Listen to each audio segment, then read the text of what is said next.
Kirk, we want to know why you decided to do this, and, take 3 to 5 minutes and tell them about you.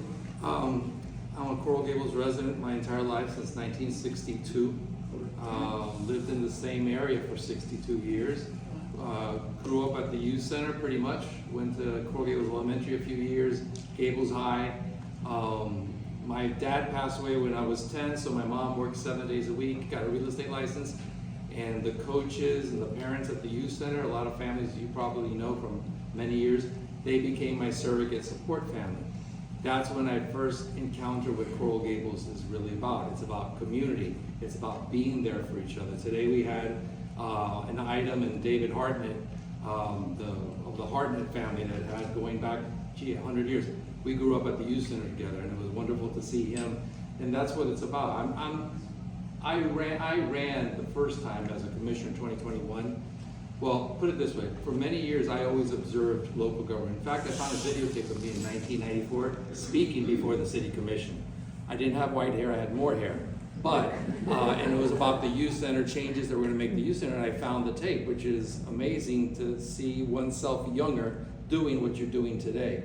So I grew up in an environment with the Dorothy Thompson, the George Corrigan, and the Kurdike family that I always wanted to be like them. I wanted to be someone that made a difference in the community. I did that as a coach for 30 years, more than 30 years. I coached Felix's kids, and a lot of people's kids.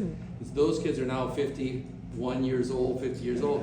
And they come back to me and they hug me, Coach. And Don Slesnik once told me, he's like, you were like a second dad to his son, because we have busy lives. And I was in college, and then I got my law degree and my MBA. But I dedicated my time to make the lives of those kids better than mine was, because I remember how sad I was when I lost my dad, and I said, I don't want any kid to suffer, to feel that. So I spent my whole life doing that. When I got elected, I announced sort of late, and little by little, people came, to rally around me and support me, people that knew me for many years. And it's funny thing is, when I won a year later, 2 years later, two of the candidates that were running in the same seat told me, we knew we were in trouble. I go, why? He goes, well, every time we knocked on a door, they said either you coach them or you coach their kids. So we're with Coach Kirk. And part of my experience, which I think has prepared me for this job, is besides working, when I was a younger man and, the traditional law firms, I got to work at the city of Miami for 13 years. I was in the city attorney's office for 6, and I worked in the manager's office. I was the government affairs director. I was the executive director of an agency of the city. And, one thing is to be a doctor at Leon Medical Center. The other one is to be in Beirut. And city of Miami is that, you learn a lot. So I think I've been able to bring a lot of my experience, how legislation's drafted, how things work. And my claim to fame, I think, in Miami was that if somebody came with an issue, I knew which department to go to and which person could help streamline the bureaucracy. And we encounter bureaucracy a lot of times. Sometimes bureaucracy is just based on the size of the institution, but sometimes bureaucracy has a name and a face, and it's people that create sort of the roadblocks and the delays. A perfect example of that, and I think was mentioned earlier by Tom perhaps, is Burger Bob's, Birdie Bistro. It was on life support. It should have been happening sooner, and you notice it was delayed, almost to the point where I realized that some people wanted it just to go away, to perhaps provide opportunities for that area for somebody else to come in and invest their money to develop it. So what I did is I started putting the item back on the agenda. Update, discussion, Burger Bob's, a month, 2 later. Basically sending the message, it ain't going away because the community doesn't want it to go away. So I describe government at its worst is when you go to the hospital to visit someone that's in the bed, and when you lean over to say something nice, their vitals go crazy because you're stepping on their oxygen tube. And government is very good at stepping on your oxygen tube, and you don't know it, and you don't know why things aren't working out. Meanwhile, their feet. So that's basically what I've encountered. I came into this position to really make a difference. I'm not an insider. I'm not part of any clique because they never invite me to anything. And certainly, and it's the truth. And I'm not a political insider because I've never been really part of any political movement. I've just been a community guy trying to do his best to make a difference. I mean, people ask me, I go, look, if I can do this a few more years and leave things in a better way, in a better direction, and hand it off to the next generation, I'll be more than happy to. That's my wife right there, and we want to travel and retire and see other parts. You know, for years I thought Coral Gables was it because I didn't go. Then our daughter graduated from Babson College outside of Boston, and I traveled to New England. I go, the leaves turn color. So that's, you know, so it's something that we actually want to do. So I'm in this for a few more years, as long as you all want me. But I also know in government, and like anything else in life, there's an expiration date. And sometimes that expiration comes and goes, and sometimes it's not your fault, it's what's going on around you. So before I turn into cream, I want to move, you know, but make a difference and move forward. But why didn't you just run for commissioner again? Why have you gone from there? Well, the truth is, I do my best to maintain a certain level of decor and civility and respect everybody. I mean, I don't think you can point to anything I've said or done that I've been out of line or insulting or demeaning. When Commissioner Fernandez and Commissioner Castro were elected, I was hoping that even though there might have been differences of opinion or a history, that we could just focus on the task at hand. And what happened was I realized that no matter what people said or no people did, some people just couldn't help. They couldn't hold back whatever emotions or feelings they were doing. So I felt that if I stood by and allowed Commissioner Castro and Commissioner Fernandez to be treated like trash when they haven't said or done anything to deserve it, I felt like I would be an accomplice. So what I did is I shifted as much as I could to the middle to try to be the judge that can sort of maintain things. But, you know, I guess I try to be civil, and some people try to be civil. And it's just, it's a difficult, toxic, it can be a toxic environment. And I wasn't gonna run. I thought about it, my family was concerned because if you look at social media, Twitter, Instagram, blogs, emails, it's 365 days a year. Somebody's paying money to say horrible things about members of the commission and their families and their kids. The other day, somebody on social media said I was disbarred. Because when I was elected in 2021, I put my law license inactive, voluntarily inactive, so I could be full-time a city commissioner. And now they took a screenshot that says inactive, not allowed to practice law, and it's circulating that I was disbarred. And we've been dealing with that 365 days a year, nonstop, and true story. And I'll tell you the truth as to what that turning point was. A friend of the family said, let's come over to my house, let's have coffee. And like guys, we talk football for an hour. And all of a sudden, Ellie goes, why don't you run for commissioner? I go, well, my family's not too keen on the idea. You know, it's a toxic environment. And they go, you know, a lot of people are mentioning your name. They know you for years and they trust that you do a very good job. Okay, let me think about it. Then I was at, I don't know if it's Le Parc or Bonjour, the cafe at the country club. And there was a woman, a little bit older than me probably, Cuban American, and whenever she walked into the cafe while I'm having coffee, she would just start yelling how upset she was at everything. And then finally I was talking to some residents while I'm having coffee, hiding in the back, and she came over yelling. I go, exactly what is it that I've done? And she came over and goes, no, it's nothing that you said, but I go, look, I'm trying to be as civil as I can. There's somebody there that, you know, perhaps creates animosity and where I'm trying to comment. She goes, well, you should be the mayor. Well, when somebody's yelling at you and then the next moment they're saying you should be there, I go, you know what, let me think about it. Maybe there's something there. You know, true story. That's the true story. I tell her every day, I ran because of you. She goes to Birdie Bistro. And my goal is to bring it in for a landing because people are watching us on live stream more than they watch Netflix. That was never the case, and it shouldn't be that way. We should be boring. We should do our job and get out of your way. And not only get out of your way, we shouldn't be creating tensions or obstacles in the community. Get the job done. Don't point the finger at you to say how wonderful you are. What we should be doing is how wonderful our community is. And the question is, what can you do for me? No. What can we do for you? How can we help you? That's what a public servant is, and it should be humble with humility. And unfortunately, I think we've lost our way. A lot of for years we always talk about Miami politics, Miami-Dade politics. Well, unfortunately, it's seeped into our community. And it's almost like you need to go in and extract it. So I'm here to provide at least an alternative as a candidate for mayor. At the end of the day, the voters and the residents will decide, but I know I'm putting my best foot forward to do what's right, what's in my heart. And the Coral Gables I grew up in, like I said, I remember when they had air raid sirens in the Coliseum back in the day. So I want to bring it home. Yes. I went ice skating in the Coliseum. I used to bowl as a kid. Ice skating was first. Yeah, that was before, yeah. And also, Coach Cody's was my. Oh yeah, Nick Cody's. Something like that. One of the coaches that's still around is Frank Ramus at St. Teresa, 55 years.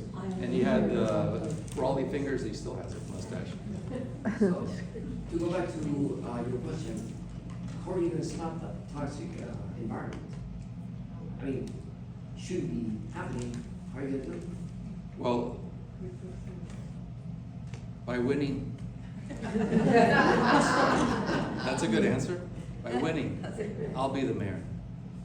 And I promise you, the meetings will run smoothly, quickly, and we'll be out there in the community making you the focus, not us the focus. Mm-hmm. We're not celebrities. We shouldn't be celebrities.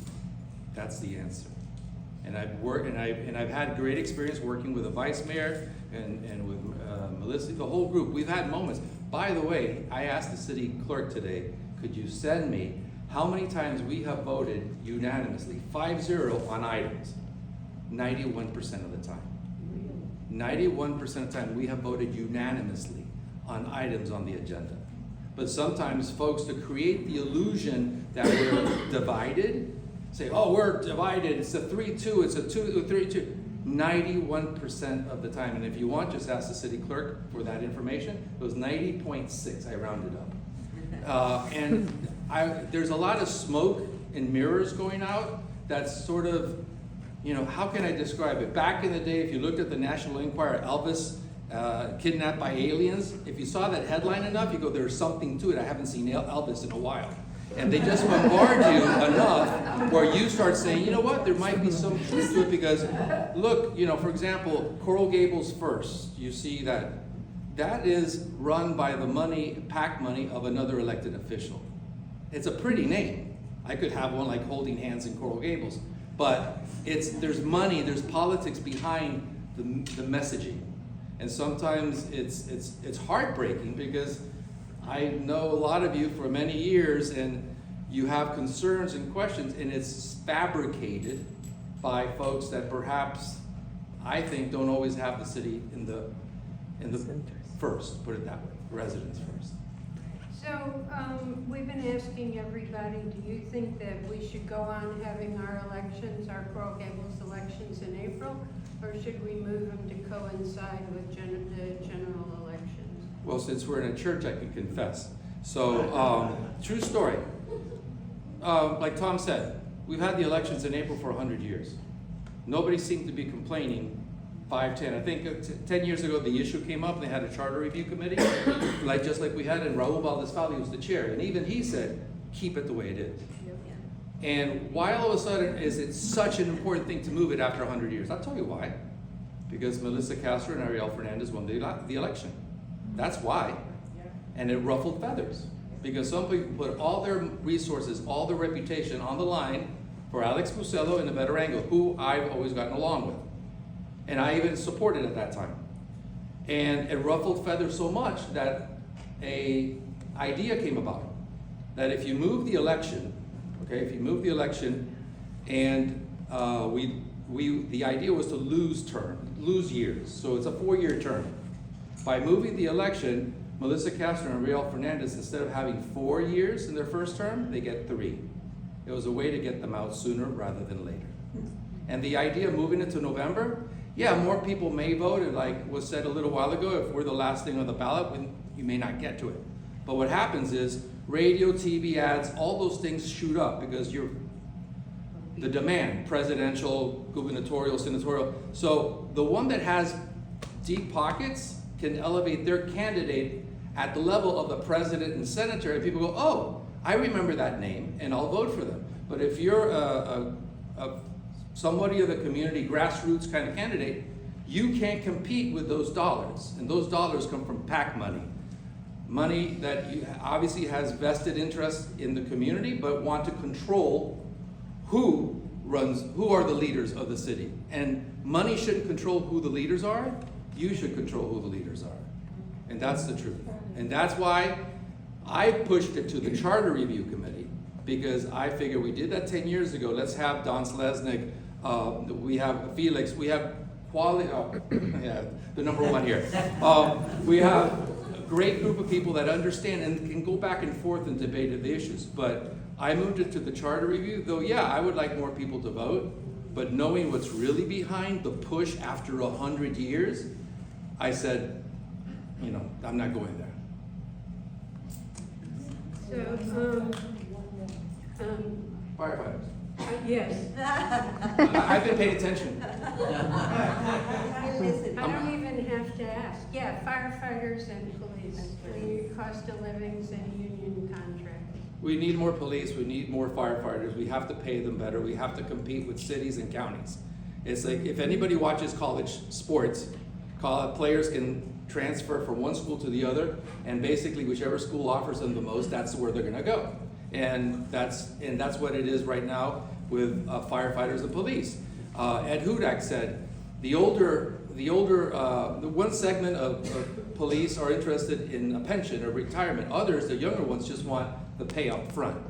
So we're competing with all these municipalities. We're dealing with a county. And by the way, Ed Hudak even said that our training is so exceptional that once a cadet graduates, other cities come in and scoop them because they're Coral Gables trained. Wow. So we have to, whatever it takes, and by the way, I understand the concept of gradually increasing, but that's just, to me, one of those games governments play. We need to address it and address it now. And yes, as buildings go up, not only is it more difficult, but we need more hands, boots on the ground. And we've gone through negotiations, and quite honestly, the negotiations were a living hell. And not with them, but internally. Because instead of, just coming to grips with the idea that we're losing people, and we're gonna have, God forbid, an emergency of a large proportion, and something, God forbid, bad is gonna happen, and we're dragging our feet, getting more firefighters and police. So I think the number one thing we need to focus on is making sure we're safe and protected and we have the right people representing us. That's the way I feel. Want to say anything about traffic safety? Because I don't know if you were here when I said, we sent out to people what they want to hear about. Yeah. 4 people wrote about traffic safety, about scooters, about Lejeune, crossing Lejeune, because, It's a nightmare. Lejeune is a nightmare, and it's only gotten worse. Back in the day when George Merrick was around, it was a dirt road going north, a dirt road going south. And as the world created, they started to expand. That's why you see a lot of properties basically on the sidewalk on Lejeune and expanded. And I always describe Coral Gables, it's not even now, going back 10, 15 years. We're the creamy middle of the Oreo cookie. We're in between the downtown and the west part of the county where everybody lives. Have millions of people living to the west, working to the east. So they cut through all the time. Now we've had a tragic accident with a young man, a college student at UM, right where Lejeune is. The one thing that we had discussions were, and Vice Mayor Anderson has done a phenomenal job, is we've been working on traffic calming. We have temporary traffic calming. I mentioned today, a lot of the streets, off streets from the major thoroughfares like Lejeune, with some traffic calming, you can at least slow down the cars coming off of Lejeune trying to cut through the city. I think that's a safety issue, just like fire and police. It goes hand in hand. That should be our focus. And yes, now the problem with traffic calming, if you get the permanent traffic calming, we're dependent on the county. So the county has a whole bunch of thresholds that have to be met. They do a study. Cars have to go above a certain speed all the time.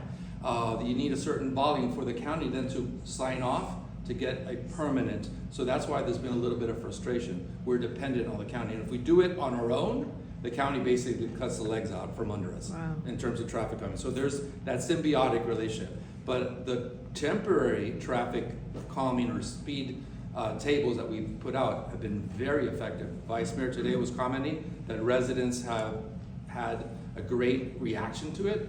So we need to find a way, and I think, you know, Ed Hudak has his police officers there, but we're stretched. You know, we have police, but they can't be everywhere. I think coming to the city, they're working on a proposal to put, I know it's, some people like them, some people don't, but where the schools are, traffic cameras to see if anybody's violating, speeding through the school zones. At least we can start and try to make our kids safe or our grandkids safe. Approved. I can dovetail on your traffic calming, give you a little bit more meat. if you Yeah, want. okay, no problem, I'll circle back. But at the end of the day, safety, because when you go home or you send your kids off to school, your grandkids or your loved ones, you wanna make sure that you can enjoy your life together, you can be at peace. You don't have to worry about, am I safe or not? Thank God Coral Gables has historically been safe. But that's not, it's safe because we've been on our toes and been aware of the change, okay, the change. I mean, a couple years ago off Bird Road, there were a lot of burglaries. Why? Because burglars break into a house and take off on Bird Road and go to Westchester or go to City of Miami. So it's a constant battle, but I think we have tremendous people in police and fire that are always evolving, but to be able to evolve, they need elected officials that are on board 100% and don't have that little back and forth battle when meanwhile you all are expecting better from us. So unfortunately, you got jammed into smaller time, but I have one that we didn't cover, which is what's happening at City Hall? Oh, okay, City Hall. So City Hall has structural issues. One of the columns outside where the commission chambers is has a significant crack. I'm not talking like a crack, I'm talking Grand Canyon crack. So what they've done is they're currently shoring up the beams in the columns to be able to work on that. Back in the day, the columns in the 1920s didn't have the rebar and the support system. So basically if they go, they go. So they had a structural engineer report saying that there are concerns. We unfortunately were not notified. We were focusing on other things. Now we've obviously realized it and we're trying to take it head on.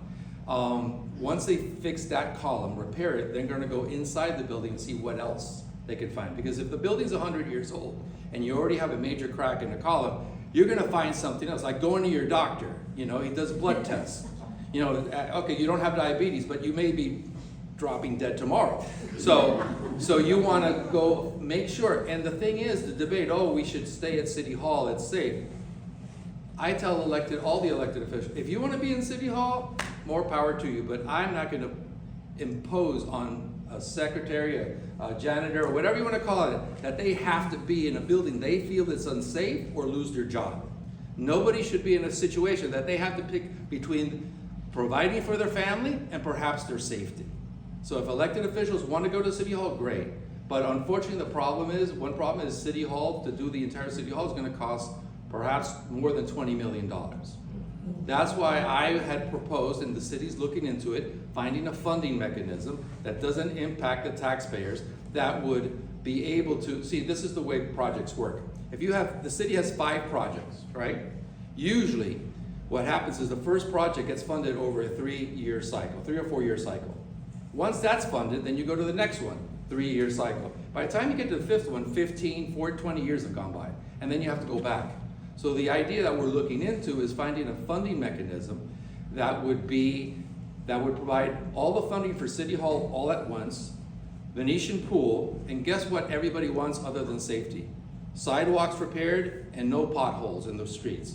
So with this funding mechanism, and it's gonna go to the commission, and we got the bond council saying it would not affect our credit rating, you can do something that government never does, is get the job done now.